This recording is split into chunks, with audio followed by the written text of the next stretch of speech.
텐서플로 데이터 파이프라인 완벽 가이드에 오신 것을 환영합니다. 이번 강의에서는 TF 데이터 API를 활용하여 효율적인 데이터 파이프라인을 구축하는 방법을 배웁니다. 대용량 데이터 처리부터 성능 최적화까지 실무에서 바로 적용할 수 있는 핵심 기법들을 다룹니다. 이 강의에는 총 8개의 퀴즈가 포함되어 있어 학습 내용을 즉시 확인할 수 있습니다. 오늘 다룰 주제는 다음과 같습니다. 먼저 TF 데이터 데이터셋이 무엇인지 소개하고 데이터셋을 생성하는 다양한 방법을 배웁니다. 그 다음 데이터를 변환하는 연산들과 배치, 셔플링 기법을 익힙니다. 성능 최적화 기법과 실전 파이프라인 구축 방법도 살펴보겠습니다. 마지막으로 디버깅과 모니터링, 고급 기법과 팁까지 전체적으로 다룹니다. 먼저 TF 데이터 데이터셋이 왜 필요한지 알아보겠습니다.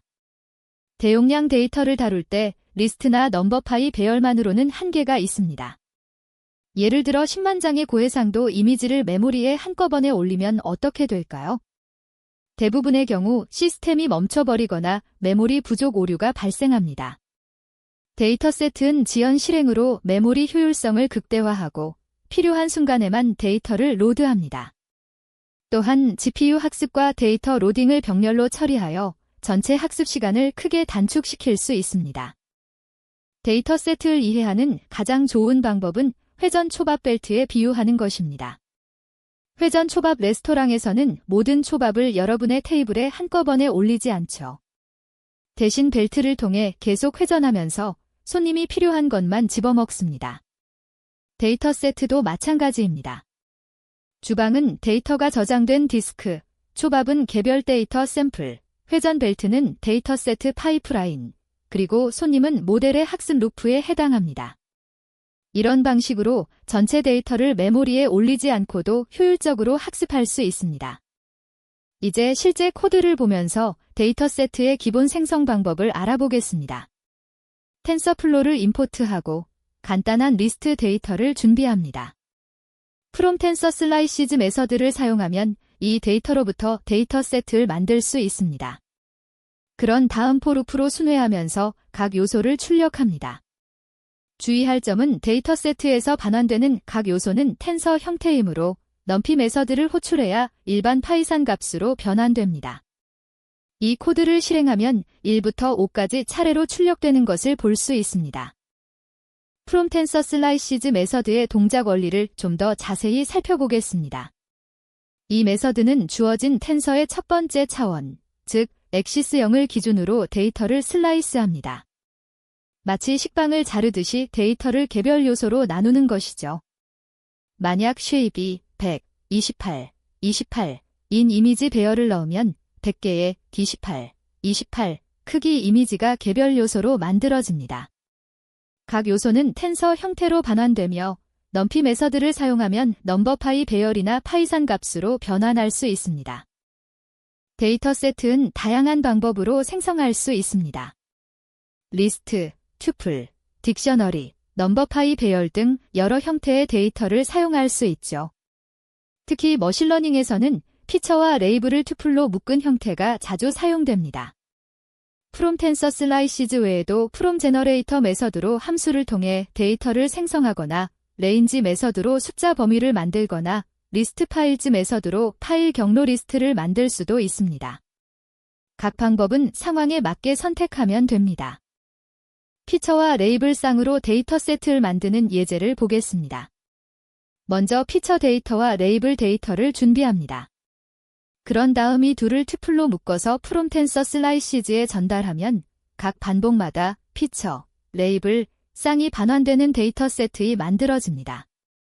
포루프로 순회하면서 각 피처와 레이블을 출력해보면 첫 번째 피처와 첫 번째 레이블, 두 번째 피처와 두 번째 레이블이 차례로 나오는 것을 확인할 수 있습니다. 이 형태는 모델 학습에 바로 사용할 수 있어 매우 편리합니다. 이제 데이터 변환의 핵심인 매프 함수를 알아보겠습니다. 매프는 데이터셋의 각 요소에 함수를 적용하여 새로운 데이터셋을 만듭니다. 이미지 정규화, 데이터 증강, 원핫 인코딩 등 모든 전처리 작업에 활용할 수 있죠. 매프의 장점은 여러 변환을 체인처럼 연결할 수 있다는 점입니다. 또한 넘버 패럴렐 콜즈 파라미터를 사용하면 여러 CPU 코어에서 병렬로 처리할 수 있어 성능이 크게 향상됩니다. AUTOTON을 설정하면 텐서플로가 자동으로 최적의 병렬 처리수를 결정합니다. 매프 함수를 사용하는 간단한 예제를 보겠습니다. 먼저 각 요소를 제곱하는 함수를 정의합니다. 그런 다음 0부터 4까지의 범위로 데이터 세트를 만들고 매프 메서드에 스퀘어 함수를 전달합니다. 이렇게 하면 각 요소가 제곱된 새로운 데이터 세트가 만들어집니다. for 루프로 순회하면 0, 1, 4, 9, 16이 차례로 출력됩니다. 중요한 점은 원본 데이터 세트는 변경되지 않고 변환된 새로운 데이터 세트가 반환된다는 것입니다. 딥러닝 학습에서 필수적인 배치 연산을 알아보겠습니다. 배치는 여러 개의 요소를 묶어 하나의 배치로 만듭니다. 딥러닝에서는 배치 단위로 그레디언트를 계산하므로 반드시 필요한 연산이죠. 배치 크기는 GPU 메모리를 고려해서 결정해야 합니다. 너무 크면 메모리가 부족하고 너무 작으면 학습이 불안정해질 수 있습니다. 드라프 리메인더 파라미터를 true로 설정하면 마지막 배치가 지정된 크기보다 작을 때 버립니다. 이는 모든 배치가 동일한 크기를 가져야 하는 일부 모델에서 유용합니다. 배치 생성 예제를 살펴보겠습니다. 0부터 9까지의 범위로 데이터 세트를 만들고 배치 메서드를 사용해 3개씩 묶습니다. for 루프로 순회하면 첫 번째 배치는 0, 1, 2가, 두 번째 배치는 3, 4, 5가, 세 번째 배치는 6, 7, 8이 담긴 배열로 출력됩니다. 마지막 배치는 9 하나만 포함되어 있죠. 이처럼 전체 요소수가 배치 크기로 나누어 떨어지지 않으면 마지막 배치는 남은 요소만큼만 포함됩니다. 학습 시 데이터를 무작위로 섞는 셔펠 연산을 알아보겠습니다. 셔펠은 데이터 순서를 랜덤하게 바꿔 학습 시 편향을 방지합니다. 버퍼 사이즈 파라미터는 셔플의 품질과 메모리 사용량을 결정하는 중요한 값입니다. 작은 버퍼는 메모리를 절약하지만 셔플 품질이 떨어지고 큰 버퍼는 더 랜덤하지만 메모리를 많이 사용합니다. 일반적으로 1000에서 10,000 사이의 값을 사용하며 전체 데이터셋 크기를 설정하면 완전한 셔플이 가능하지만 메모리 부담이 큽니다. 실전에서 자주 사용하는 파이프라인 패턴을 보겠습니다. 먼저 데이터 세트를 생성하고 셔펠로 데이터를 섞습니다. 그런 다음 배치로 배치를 만들고 리피트로 여러 에포크 동안 반복할 수 있게 합니다. 마지막으로 프리패치를 추가하여 GPU 학습과 데이터 로딩을 병렬로 처리합니다.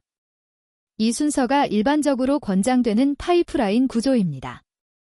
셔펠은 배치 전에 해야 배치 내 데이터가 잘 섞이고 프리패치는 항상 마지막에 추가합니다. 데이터 세트의 반복과 관련된 중요한 특성을 알아보겠습니다. 데이터 세트는 기본적으로 한 번만 순회 가능한 이터럽을 객체입니다. 첫 번째 에포크에서 모든 데이터를 순회하면 소진되어 두 번째 에포크부터는 데이터가 없는 상태가 됩니다. 이를 해결하는 방법은 두 가지입니다. 리피트 메서드를 사용하여 무한히 또는 지정된 횟수만큼 반복하도록 설정하거나 내 에포크마다 데이터 세트를 새로 생성하는 것입니다. 일반적으로 리피트 메서드가 더 편리하고 효율적입니다. 성능 최적화의 핵심인 프리패치를 알아보겠습니다. 프리패치는 GPU가 현재 배치로 학습하는 동안 CPU가 다음 배치를 미리 준비하도록 합니다. 이를 통해 GPU가 데이터를 기다리는 시간을 최소화하여 전체 학습 시간을 크게 단축할 수 있습니다. 버퍼 사이즈를 AUTOTON으로 설정하면 텐서플로가 자동으로 최적의 버퍼 크기를 결정합니다. 프리패치는 보통 파이프라인의 마지막에 추가하며 이것만으로도 학습 속도가 2배 이상 빨라질 수 있습니다. 실무에서 사용하는 완전한 이미지 파이프라인 예제를 보겠습니다. 먼저 리스트 파일즈로 이미지 파일 경로 데이터 세트를 만듭니다. 그런 다음 이미지를 로드하고 전처리하는 함수를 정의합니다. 파일을 읽고 JPEG를 디코딩하고 크기를 조정한 후 0에서 1 사이로 정규화합니다. 이 전처리 함수를 매프에 전달하되 넘버 패럴렐 콜즈를 AUTOTON으로 설정하여 병렬 처리합니다. 마지막으로 셔펠, 배치, 프리패치를 차례로 적용하면 실전에서 바로 사용할 수 있는 고성능 파이프라인이 완성됩니다. 대용량 데이터로 파이프라인을 테스트하는 것은 시간이 오래 걸립니다. 테이크 메서드를 사용하면 지정된 개수만큼의 요소만 가져올 수 있어 전체 파이프라인이 제대로 동작하는지 빠르게 검증할 수 있습니다. 예를 들어 테이크, 쉽을 사용하면 처음 10개의 요소만 가져와 전처리, 배치, 셔플 등 모든 연산이 올바르게 동작하는지 확인할 수 있습니다. 디버깅할 때도 매우 유용한 메서드입니다. 특정 조건에 맞는 데이터만 선택하고 싶을 때는 필터를 사용합니다. 필터는 조건 함수를 받아서 true를 반환하는 요소만 유지합니다. 이상치를 제거하거나 특정 클래스만 선택하거나 손상된 데이터를 걸러내는 등의 작업에 활용할 수 있습니다. 예를 들어 라벨이 특정 값인 데이터만 선택하거나 이미지 크기가 일정 기준 이상인 것만 유지하는 등의 데이터 정제 작업을 수행할 수 있습니다. 성능 향상의 또 다른 비법인 캐시를 알아보겠습니다. 캐시는 데이터를 메모리나 디스크에 캐싱하여 매 에포크마다 동일한 전처리를 반복하지 않도록 합니다. 특히 데이터 로딩이나 전처리가 느린 경우 큰 효과를 발휘합니다. 캐시만 호출하면 메모리에 캐싱되고 캐시, 파일네임처럼 파일명을 지정하면 디스크에 캐싱됩니다. 일반적으로 전처리 후, 배치 전에 캐시를 배치하는 것이 권장됩니다. 첫 에포크는 느리지만 두 번째 에포크부터는 캐시된 데이터를 사용해 매우 빨라집니다. 캐시를 사용한 성능 향상 예제를 보겠습니다. 느린 전처리를 시뮬레이션하기 위해 0.1초 지연을 추가한 함수를 만듭니다. 이 함수를 매프에 적용한 후 캐시를 호출합니다. 그런 다음 셔펠, 배치, 리피트를 적용하면 완성입니다. 첫 번째 에포크에서는 모든 데이터에 대해 느린 전처리가 실행되지만 그 결과가 캐시에 저장됩니다. 두 번째 에포크부터는 캐시된 데이터를 사용하므로 전처리 시간이 완전히 제거되어 학습 속도가 크게 향상됩니다. 실전에서 가장 중요한 팁 중 하나는 변환 연산의 순서입니다. 순서를 잘못 정하면 성능이나 결과에 큰 영향을 줄 수 있습니다. 일반적으로 권장되는 순서는 다음과 같습니다. 먼저 매프로 전처리를 적용하고 캐시로 결과를 캐싱합니다. 그런 다음 셔펠로 데이터를 섞고 배치로 배치를 만듭니다. 리피트로 반복을 설정하고 마지막으로 프리패치를 추가합니다. 이 순서를 따르면 메모리 효율성과 성능을 모두 최적화할 수 있습니다. 파이프라인이 제대로 동작하는지 확인하는 디버깅 방법을 알아보겠습니다. 테이크로 일부 데이터만 가져와 출력해보면 전체 구조를 빠르게 파악할 수 있습니다. 에즈넘피터레이터 메서드를 사용하면 데이터 세트를 일반 파이산 반복자로 변환하여 쉽게 출력할 수 있죠. 엘러먼트 스펙 속성을 확인하면 각 요소의 타입과 쉐입을 알 수 있어 파이프라인의 각 단계에서 데이터 구조가 어떻게 변하는지 추적할 수 있습니다. 마지막으로 성능 최적화 체크리스트를 정리하겠습니다. 이 세 가지만 적용해도 학습 속도가 2배에서 3배까지 빨라질 수 있습니다. 첫째, 프리패치에 AUTOTON을 설정하여 GPU 학습과 데이터 로딩을 병렬 처리합니다. 둘째, 매프의 넘버 패럴렐 콜즈에도 AUTOTON을 설정하여 전처리를 병렬로 수행합니다. 셋째, 캐시를 사용하여 중복 계산을 제거합니다. 그리고 GPU 메모리와 학습 안정성을 고려하여 적절한 배치 사이즈를 선택하는 것도 중요합니다. 텐서플로 데이터 파이프라인 완벽 가이드를 모두 마쳤습니다. 오늘 배운 내용을 정리하면 TF 데이터 API를 활용하여 효율적인 데이터 파이프라인을 구축하는 방법을 배웠습니다. 지연 실행, 변환 연산 체이닝, 병렬 처리 등 핵심 개념들을 익혔고 실전에서 바로 사용할 수 있는 코드 예제들도 살펴봤습니다. 지금 바로 여러분의 프로젝트에 적용해 보세요. 감사합니다. 첫 번째 퀴즈입니다. TF 데이터셋의 기존 넘버 파이 배열이나 파이산 리스트 방식 대비 가지는 가장 핵심적인 장점은 무엇일까요? 1번, 데이터를 더 빠르게 정렬할 수 있다. 2번, 지연 실행으로 필요한 순간에만 데이터를 메모리에 로드한다. 3번, 데이터를 자동으로 라벨링해준다. 4번, GPU 메모리를 자동으로 확장해준다. 잠시 생각해보세요. 정답은 2번입니다. TF 데이터 데이터세트의 핵심 장점은 지연 실행, 레이지 이밸류에이션입니다. 전체 데이터를 한꺼번에 메모리에 올리지 않고 데이터가 실제로 필요한 순간에만 메모리에 로드합니다. 이를 통해 수십만 개의 이미지와 같은 대용량 데이터셋도 메모리 부족 오류 없이 처리할 수 있습니다. 회전 초밥 벨트처럼 필요한 것만 가져오는 방식이죠. 2번째 퀴즈입니다. 데이터셋을 여러 에포크에 걸쳐 반복 학습할 때 발생할 수 있는 문제와 그 해결 방법으로 올바른 것은? 한 번, 데이터셋이 자동으로 셔플되어 순서가 바뀜으로 캐시, 메서드를 사용해야 한다. 2번, 데이터셋은 한 번 순회하면 소진되므로 리피트, 메서드를 호출하거나 매번 새로 생성해야 한다. 3번, 데이터셋의 크기가 점점 줄어들므로 배치, 크기를 늘려야 한다. 4번, 데이터셋의 메모리에 캐시되어 속도가 느려지므로 클리어, 메서드로 초기화해야 한다. 정답은 2번입니다. 데이터셋은 기본적으로 한 번만 순회 가능한 이터럽을 객체입니다. 첫 번째 에포크에서 모든 데이터를 순회하면 소진되어 두 번째 에포크부터는 데이터가 없는 상태가 됩니다. 이를 해결하려면 리피트 메서드를 사용하여 무한히 또는 지정된 횟수만큼 반복하도록 설정하거나 매 에포크마다 데이터셋을 새로 생성해야 합니다. 세 번째 퀴즈입니다. 프롬 텐서 슬라이시즈 메서드의 동작 방식에 대한 설명으로 가장 정확한 것은? 한 번, 주어진 데이터를 마지막 차원을 기준으로 분할하여 개별 요소로 만든다. 2번, 주어진 데이터를 첫 번째 차원을 기준으로 슬라이스하여 개별 요소로 만든다. 3번, 주어진 데이터를 무작위로 섞어서 새로운 텐서를 생성한다. 4번, 주어진 데이터를 배치 크기에 맞게 자동으로 그룹화한다. 정답은 2번입니다. 프롬 텐서 슬라이시즈는 마치 빵을 슬라이스하듯이 주어진 데이터를 첫 번째 차원, 덱시스0을 기준으로 잘라 개별 요소로 만들어줍니다. 예를 들어 쉐입이 5인 배열을 넣으면 5개의 스칼라 요소가 되고 쉐입이 100, 28, 28인 이미지 배열을 넣으면 100개의 28, 28 이미지가 개별 요소가 됩니다. 네 번째 퀴즈입니다. 데이터셋을 포루프로 순회할 때 각 엘러먼트의 타입과 이를 일반 파이산 값으로 변환하는 방법은? 한 번, 각 엘러먼트는 넘버 파이 배열이며 탈리스트 메서드로 변환한다. 2번, 각 엘러먼트는 파이산 정수이며 변환이 필요 없다.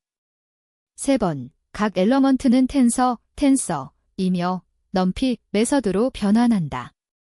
4번, 각 엘러먼트는 데이터세트 객체이며 getValue 메서드로 변환한다. 정답은 3번입니다. 데이터세트에서 반환되는 각 요소는 텐서플로의 텐서 형태입니다. 이를 일반 파이산이나 넘버파이 값으로 변환하려면 넘피 메서드를 호출해야 합니다. 앞서 코드 예제에서 엘러먼트 넘피를 사용하여 텐서를 넘버파이 스칼라나 배열로 변환하는 것을 확인했습니다. 다섯 번째 퀴즈입니다. TF 데이터 API가 제공하는 세 가지 주요 이점의 조합으로 올바른 것은? 한 번, 자동 라벨링, 이미지 증강, 모델 최적화. 2번, 지연 실행, 변환 연산 체이닝, GPU 학습과 데이터 로딩의 병렬 처리. 3번, 자동 배포, 분산 학습, 하이퍼 파라미터 튜닝. 4번, 데이터 암호화, 접근 제어, 버전 관리. 정답은 2번입니다. TF 데이터 API의 세 가지 핵심 이점은 다음과 같습니다. 첫째, 지연 실행, 레이지 이밸류에이션으로 메모리 효율적인 데이터 처리가 가능합니다. 둘째, 매프, 배치, 셔펠 등 다양한 변환 연산을 체인처럼 연결하여 깔끔한 코드를 작성할 수 있습니다. 셋째, 프리패치를 통한 GPU 학습과 데이터 로딩의 병렬 처리로 학습 속도를 크게 향상시킬 수 있습니다. 이 세 가지가 대용량 데이터 처리의 핵심입니다. 여섯 번째 퀴즈입니다. 김계발 씨가 10만 장의 이미지를 리스트에 담았을 때 메모리가 터진 이유와 데이터 세트를 사용했을 때의 해결 원리를 가장 정확하게 설명한 것은 한 번, 리스트는 압축을 지원하지 않아서 문제가 발생했고 데이터 세트는 데이터를 자동 압축한다. 2번, 리스트는 모든 데이터를 한꺼번에 메모리에 올리지만 데이터 세트는 학습 루프가 돌 때마다 필요한 이미지만 디스크에서 읽어온다. 3번, 리스트는 인덱싱이 느려서 문제가 발생했고 데이터 세트는 해시 테이블을 사용한다. 4번, 리스트는 CPU 메모리만 사용하지만 데이터 세트는 GPU 메모리도 함께 활용한다. 정답은 2번입니다. 파이썬 리스트에 모든 이미지를 담으면 전체 데이터가 램에 로드되어 메모리 부족이 발생합니다. 반면 데이터 세트는 지연 실행 방식으로 실제 학습 루프가 돌 때 필요한 이미지만 디스크에서 읽어와 처리합니다. 이것이 바로 회전 초밥 벨트 비유의 핵심입니다. 모든 초밥을 테이블에 올리지 않고 필요한 것만 집어먹는 것처럼 필요한 데이터만 메모리에 올립니다. 7번째 퀴즈입니다. TF 데이터 데이터 세트의 동작을 회전 초밥 벨트에 비유했을 때 이 비유에서 각 요소가 의미하는 바를 올바르게 짝지은 것은 한 번, 주방 GPU, 초밥 가중치, 손님 옵티마이저, 벨튼 손실 함수. 2번, 주방 디스크 데이터 소스, 초밥 개별 데이터, 손님 모델 학습 루프, 벨트 데이터 세트 파이프라인. 3번, 주방 CPU, 초밥 배치, 손님 네트워크, 벨트 메모리. 4번, 주방 데이터 증강, 초밥 텐서, 손님 검증 셋, 벨트 그레디언트. 정답은 2번입니다. 회전 초밥 벨트 비유에서 주방은 데이터가 저장된 디스크나 데이터 소스를 의미합니다. 초밥은 개별 데이터 샘플이고 회전 벨트는 데이터를 순차적으로 전달하는 데이터 세트 파이프라인입니다. 손님은 데이터를 소비하는 모델이나 학습 루프를 나타냅니다. 모든 초밥을 한꺼번에 테이블에 올리지 않듯이 전체 데이터를 메모리에 올리지 않고 필요한 만큼만 제공합니다. 마지막 퀴즈입니다. 데이터 세트의 테이크 메서드의 용도와 실무에서의 활용 상황으로 적절한 것은 한 번, 데이터의 일부를 영구적으로 삭제할 때 사용하며 데이터 정제 시 활용한다. 2번, 데이터셋의 일부 요소만 가져올 때 사용하며 전체 파이프라인 테스트 시 활용한다. 3번, 데이터를 특정 조건으로 필터링할 때 사용하며 이상치 제거 시 활용한다. 4번, 데이터의 특정 컬럼만 선택할 때 사용하며 피처 선택 시 활용한다. 정답은 2번입니다. 테이크 메서드는 데이터 세트에서 지정된 개수만큼의 요소만 가져오는 메서드입니다. 실무에서는 대용량 데이터셋의 전체 파이프라인, 즉 전처리, 배치, 셔플 등이 제대로 동작하는지 일부 데이터만으로 빠르게 테스트해 볼 때 유용합니다. 전체 데이터로 테스트하면 시간이 오래 걸리지만 테이크 10처럼 일부만 가져와 검증할 수 있습니다.